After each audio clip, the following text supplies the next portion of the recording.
Israel Hamas যুদ্ধে Biden প্রশাসনের অবস্থানের কারণে মুসলমান ভোটারদের সমর্থন নিয়ে চ্যালেঞ্জের মুখে পড়েছেন ডেমোক্রেটিক প্রেসিডেন্ট প্রার্থী কামালা হ্যারিস।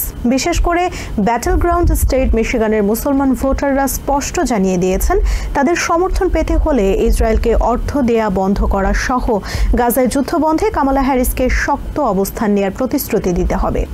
বিষয়টি বিবেচনায় রেখে কামালা হ্যারিসও তার নির্বাচনী প্রচারে কৌশলী বক্তব্য দিয়ে মুসলমানদের সমর্থন আদায়ের চেষ্টা করেছেন।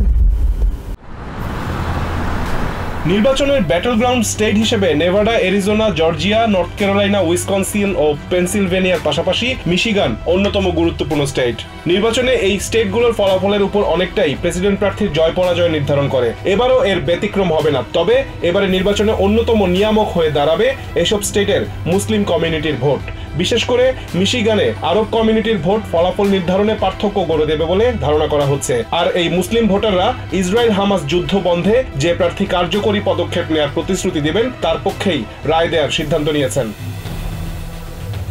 গাজায় সামরিক অভিযান চালানোর পক্ষে ইসরায়েলকে সমর্থন দেয়া নিয়ে বাইডেন প্রশাসনের উপর ক্ষুব্ধ মিশিগানের মুসলিম ভোটাররা। এই কারণেই নির্বাচনকে সামনে রেখে বেশ শক্ত চ্যালেঞ্জের মুখেই পড়েছেন ডেমোক্রেটিক প্রার্থী কামালা হ্যারিস। মুসলিম ভোটাররা স্পষ্ট জানিয়ে দিয়েছেন তাদের ভোট পেতে হলে ইসরায়েলের বিরুদ্ধে শক্ত অবস্থান নেওয়ার প্রতিশ্রুতি দিতে হবে কামালা হ্যারিসকে। মিশিগানের ডিয়ারবর্নের এই মুসলিম ভোটার জানালেন মিথ্যা প্রতিশ্রুতি দিয়ে তাদের বোকা বানানোর চেষ্টা করা হলে সেই প্রার্থীকে ভোট দেবেন না তারা। গত নির্বাচনে ডিয়ারবর্নের ভোটারদের প্রায় সব ভোট পেয়েছিলেন প্রেসিডেন্ট জো বাইডেন। মুসলিম কমিউনিটির প্রায় সব ভোট পাওয়ার কারণেই খুব অল্প ব্যবধানে মিশিগানের ফলাফল ডেমোক্রেটদের পক্ষে গিয়েছিল।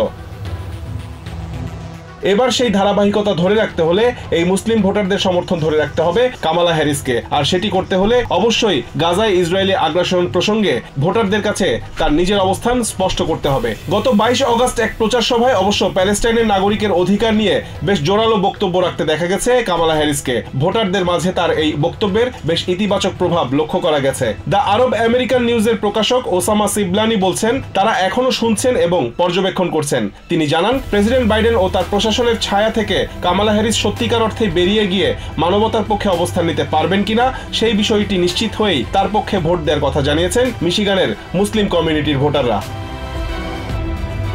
রিজওয়ান কাদের, TVN 24 news desk. New York থেকে সম্প্রচারিত TVN 24 টেলিভিশন বিশ্বজুড়ে বাঙালির কণ্ঠস্বর।